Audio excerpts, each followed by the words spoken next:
Saya pernah berpikir bahwa cinta sejati hanya ada pada seorang wanita, bahwa hati saya ditakdirkan untuk mereka yang berambut panjang dan berwajah lembut. Sampai hari itu tiba, ketika saya, Andi, seorang pemuda biasa dari Jakarta, menemukan diri saya jatuh cinta pada seorang pria bernama Budi, dan segalanya berubah menjadi mimpi buruk yang manis. Itu bukan hanya cinta terlarang di mata masyarakat Indonesia yang konservatif, tapi juga pengkhianatan terhadap diri saya sendiri yang selama 6 tahun gagal menaklukkan hati wanita manapun. Hari itu, di tengah hiruk-pikuk pasar Tanah Abang, saya berdiri sendirian, memandang kerumunan yang berlalu lalang. Saya, Andi, berusia 28 tahun, telah menghabiskan 6 tahun terakhir dalam pengejaran sia-sia terhadap cinta. 6 tahun penuh kegagalan di mana setiap upaya saya untuk mendekati seorang wanita berakhir dengan penolakan yang menyakitkan. Saya ingat betul pertama kali dengan Rina, gadis kantor yang saya kejar selama berbulan-bulan. Saya pikir hadiah bunga dan makan malam romantis akan cukup, tapi dia hanya tertawa dan berkata, "Andi, kamu terlalu baik untukku, tapi bukan itu yang kucari." Sakit hati itu seperti pisau yang menusuk perlahan, membuat saya bertanya-tanya apa yang salah dengan diri saya. Apakah saya tidak cukup tampan? Tidak cukup kaya? Atau mungkin hati saya memang tak pernah benar-benar terlibat? Kemudian ada Sinta, teman kuliah yang saya temui lagi di sebuah reni. Saya berusaha keras, mengirim pesan setiap hari, mengajaknya jalan-jalan ke Monas di malam hari. Tapi dia memilih orang lain, seorang pria yang lebih percaya diri, lebih berani. Andi, kamu seperti saudara bagiku," katanya. Kata-kata itu menghancurkan saya, membuat saya meragukan segalanya. Mengapa saya selalu gagal? Apakah ada sesuatu yang rusak di dalam diri saya? Saya mulai menghindari cermin, takut melihat bayangan seorang pecundang. 6 tahun itu seperti siklus tak berujung, harapan, usaha, penolakan, dan kesedihan yang menumpuk. Saya bahkan pernah mencoba aplikasi kencan, tapi hasilnya sama saja. Wanita-wanita itu datang dan pergi, meninggalkan luka yang semakin dalam. Suatu hari, di sebuah kai kecil di kawasan Kemang, saya bertemu Budi.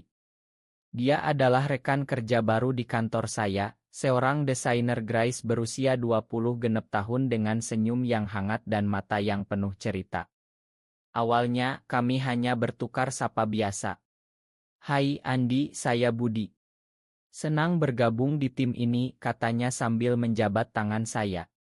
Sentuhannya terasa berbeda, hangat dan menenangkan, tapi saya abaikan itu. Saya pikir itu hanya kelelahan dari pekerjaan. Kami mulai bekerja sama dalam proyek, menghabiskan waktu bersama di ruang rapat yang sempit. Budi selalu mendengarkan cerita saya tentang kegagalan cinta, tertawa ringan dan berkata, "Mungkin kamu belum menemukan yang tepat, Andi." Kata-katanya seperti obat, membuat saya merasa dilihat untuk pertama kalinya. Semakin hari, kebersamaan kami semakin intens. Kami makan siang bersama, berbagi cerita tentang masa kecil di Jakarta yang penuh polusi tapi juga kenangan indah. Budi bercerita tentang keluarganya di Bandung, bagaimana dia pindah ke ibu kota untuk mengejar mimpi. "Saya pernah merasa sendirian di sini," katanya suatu malam saat kami lembur. Saya menatapnya, dan tiba-tiba hati saya berdegup kencang. Apa ini? Saya bertanya pada diri sendiri. Ini pasti hanya persahabatan, bukan? Tapi malam itu, ketika dia menyentuh bahu saya untuk menghibur, sesuatu bergeser di dalam dada saya. Saya mulai memikirkan Budi lebih sering, membayangkan senyumnya, suaranya. Ini gila, pikir saya. Saya bukan gay. Saya suka wanita. Tapi mengapa hati saya berkata sebaliknya? Konflik dalam hati saya mulai tumbuh. Setiap pagi, saya bangun dengan pertanyaan yang sama, apakah ini nyata? Saya mencoba mengabaikannya, fokus pada pekerjaan, tapi Budi selalu ada di sana, dengan kebaikan yang tak pernah saya rasakan dari siapapun. Suatu hari, kami pergi ke Taman Attahillah di kota tua, berjalan-jalan sambil minum es kelapa. Andi, kamu tahu, saya senang berteman denganmu, katanya. Saya tersenyum, tapi di dalam ada badai. Apakah ini persahabatan biasa atau lebih? Saya takut menjawabnya.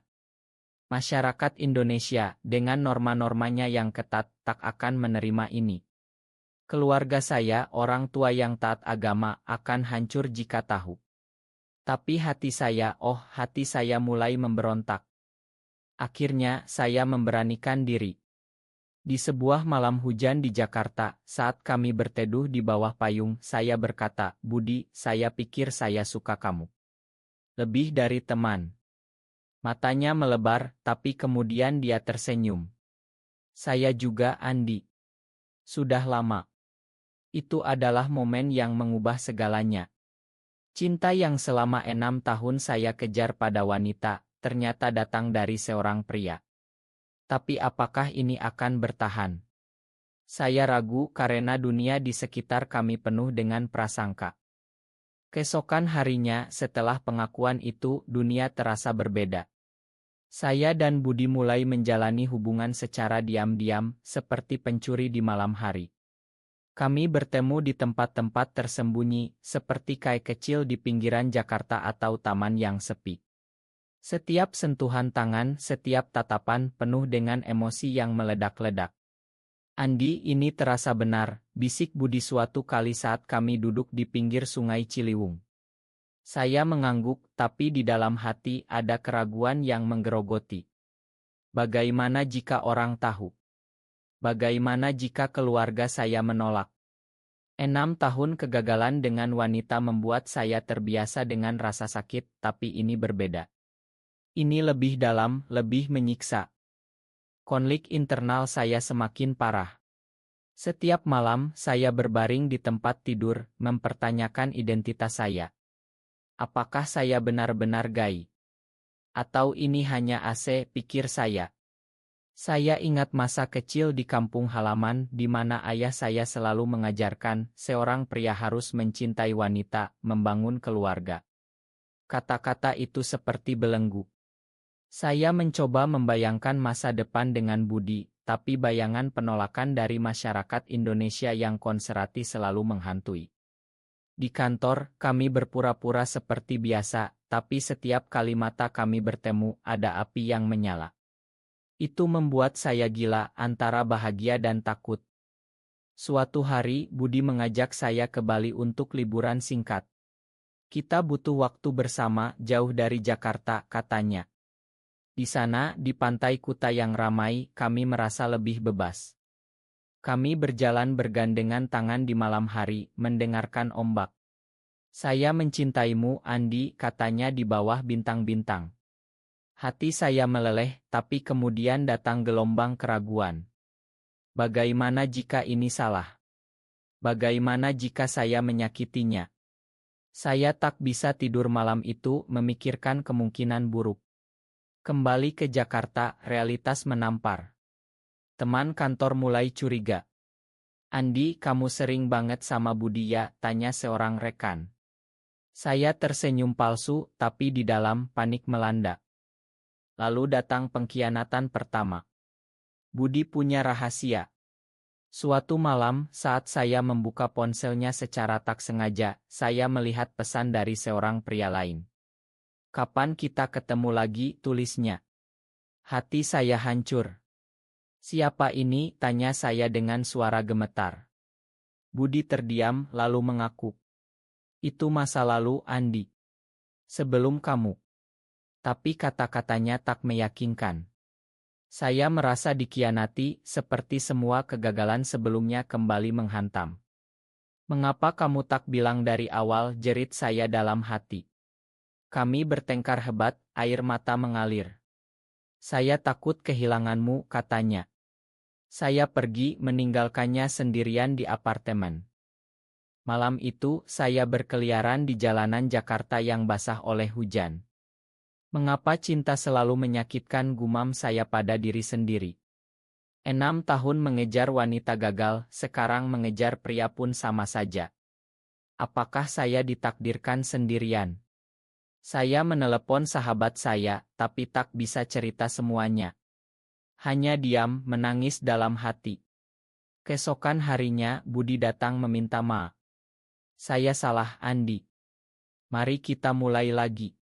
Saya memakannya, tapi luka itu tetap ada, seperti duri yang tertanam dalam. Hubungan kami semakin rumit, penuh dengan rahasia dan ketakutan. Saya mulai memikirkan apakah ini layak diperjuangkan. Tapi setiap kali melihat senyumnya, hati saya melemah. Konflik semakin memuncak ketika keluarga saya mulai mendesak. Andi, kapan kamu nikah? Umurmu sudah 28, kata ibu saat makan malam keluarga. Saya tersenyum paksa, tapi di dalam ada badai. Bagaimana saya bilang bahwa saya mencintai seorang pria? Di Indonesia, di mana norma agama dan budaya begitu kuat, ini bisa menghancurkan segalanya. Saya mulai menjauh dari Budi, mencoba melupakan. Tapi itu sia-sia. Setiap hari tanpa dia terasa kosong. Apa yang harus saya lakukan, tanya saya pada cermin. Jawabannya tak pernah datang. Setelah pertengkaran itu, hubungan saya dan Budi menjadi lebih rapuh, seperti gelas retak yang bisa pecah. Saya mencoba memperbaiki, tapi keraguan selalu ada. Budi, janji tak ada rahasia lagi, kata saya suatu hari di kai aurit kami. Dia mengangguk, matanya penuh penyesalan. Tapi di dalam hati saya, ada suara yang berbisik, apakah dia benar-benar berubah?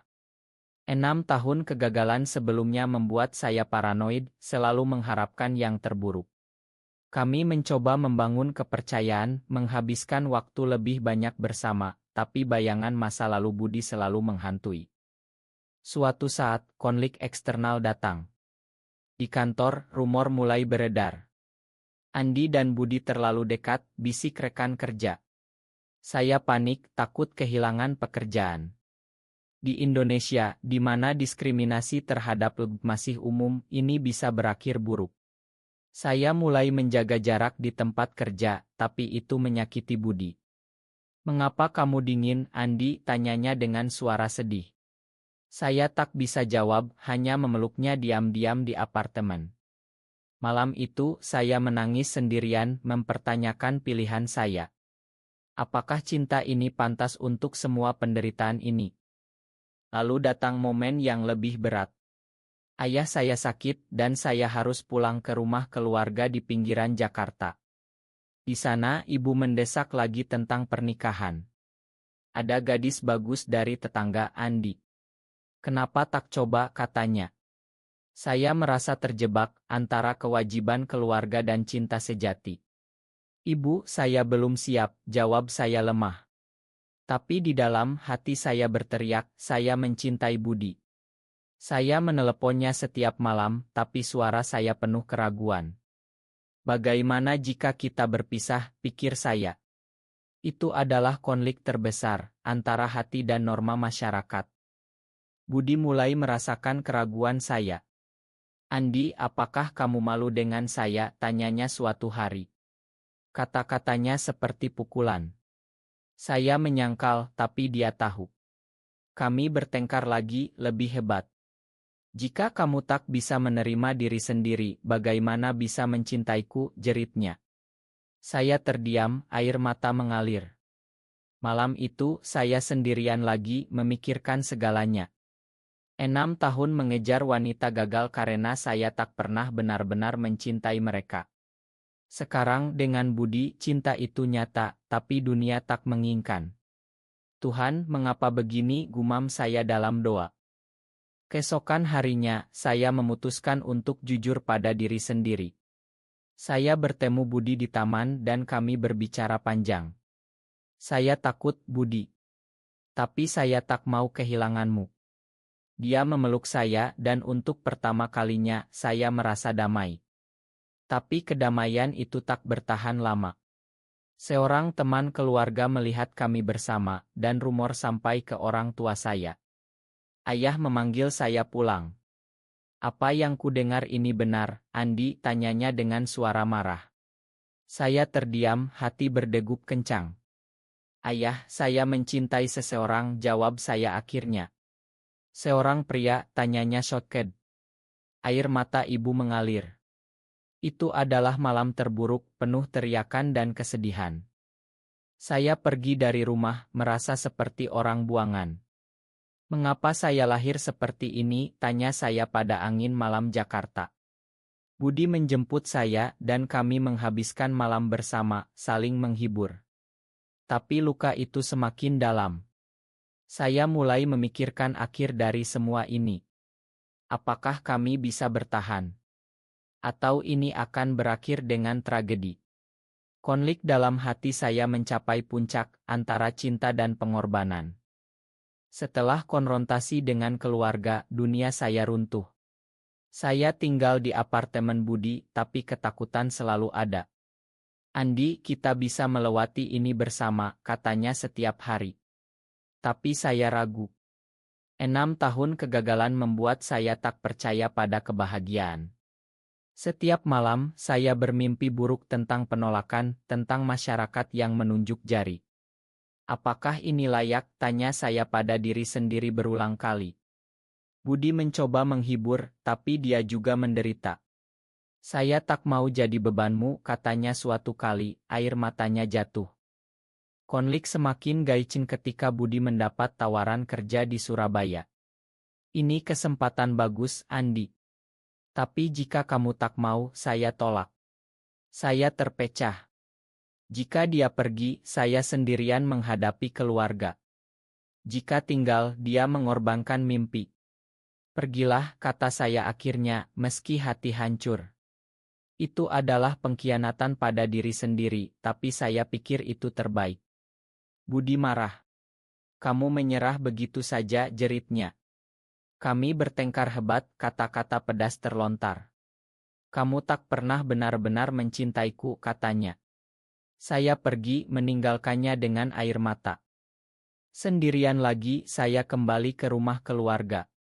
Ibu menyambut dengan pelukan, tapi ayah diam. Andi, pikirkan masa depanmu, katanya. Saya mencoba melupakan Budi, tapi tak bisa. Setiap hari, saya memeriksa ponsel, berharap pesan darinya.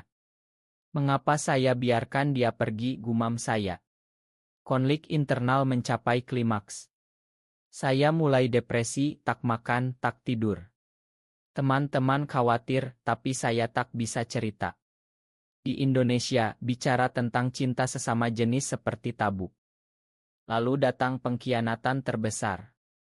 Saya tahu dari teman bahwa Budi bertemu pria lain di Surabaya. Oto di media sosial, mereka tersenyum bahagia. Hati saya remuk. Bagaimana bisa, jerit saya dalam hati. Saya meneleponnya, marah dan sedih. Kenapa, Budi, tanyanya dia tenang. Kamu yang menyuruhku pergi, Andi. Saya butuh move on. Kata-katanya seperti pisau. Saya menangis berhari-hari, merasa dikhianati 2 kali. 6 tahun mengejar cinta, sekarang ini. Apakah saya pantas dicinta? Tapi di tengah kegelapan ada cahaya. Saya mulai mencari dukungan, bergabung dengan komunitas love online di Indonesia. Cerita orang lain memberi harapan. Kamu tak sendirian, kata seorang anggota. Saya mulai menerima diri sendiri, meski sulit. Saya gay dan itu tak salah, katakan pada cermin. Itu adalah langkah pertama menuju penyembuhan. Tapi rindu pada Budi tetap ada, seperti luka yang tak pernah sembuh. Penderitaan setelah pengkhianatan Budi membuat saya jatuh ke lubang terdalam. Saya berhenti bekerja, mengurung diri di kamar. Mengapa Tuhan inginkan ini, tanya saya berulang. 6 tahun kegagalan dengan wanita terasa ringan dibanding ini. Cinta dengan Budi begitu dalam, tapi berakhir dengan sakit yang tak tertahankan. Ibu khawatir, memaksa saya bicara. Andi, apa yang terjadi, tanyanya. Akhirnya, saya cerita semuanya, air mata mengalir deras. Ibu terdiam, lalu memeluk saya. Anakku, aku tak paham, tapi aku mencintaimu. Itu adalah titik balik. Ayah masih marah, tapi ibu mulai mendukung. Kita hadapi bersama, katanya. Saya mulai terapi bicara dengan psikolog tentang konflik internal. Andi menerima diri adalah kunci, katanya. Saya belajar, meski lambat. Tapi rindu pada Budi tak hilang. Suatu hari, saya dengar dia kembali ke Jakarta. Hati saya berdegup. Apakah ada kesempatan kedua, pikir saya. Saya hubungi dia dan kami bertemu di Kailama. Andi, saya salah, katanya langsung. Matanya penuh penyesalan. Pria itu hanya pelarian. Saya marah, tapi juga rindu. Kami bicara berjam-jam, mengungkap luka lama. Saya tak pernah berhenti mencintaimu, katanya. Air mata kami bercampur. Itu adalah momen emosional, penuh drama. Saya memakannya, tapi dengan syarat, jujur sepenuhnya. Hubungan kami mulai lagi, lebih kuat. Tapi tantangan masih ada. Keluarga Budi tak tahu, dan masyarakat tetap menekan. Konflik mencapai puncak ketika ayah saya sakit parah. Di rumah sakit, dia memanggil saya. Andi, makan ayah. Aku tak mau kehilanganmu. Kata-katanya membuat saya menangis. Ayah, saya tetap anakmu. Itu adalah rekonsiliasi penuh emosi. Budi datang diam-diam, mendukung dari jauh. Kita bisa, Andi, bisiknya. Saya merasa harapan kembali. Dengan dukungan keluarga, saya dan Budi membangun hidup baru. Kami pindah ke Bali di mana masyarakat lebih terbuka. Ini rumah kita, kata Budi saat kami lihat matahari terbenam di pantai. 6 tahun kegagalan berubah menjadi pelajaran. Cinta tak pandang gender, tapi keberanian untuk menerima. Kami menikah secara simbolis, dihadiri teman-teman yang mendukung. Saya mencintaimu selamanya, katanya. Tapi hidup tak selalu manis. Ada saat-saat sulit, tapi kami hadapi bersama. Saya menulis buku tentang perjalanan ini, berbagi cerita untuk orang lain di Indonesia. Kalian tak sendirian, tulis saya. Itu adalah akhir yang personel, penuh harapan. Cinta kami bertahan, mengajarkan bahwa kebahagiaan datang dari dalam.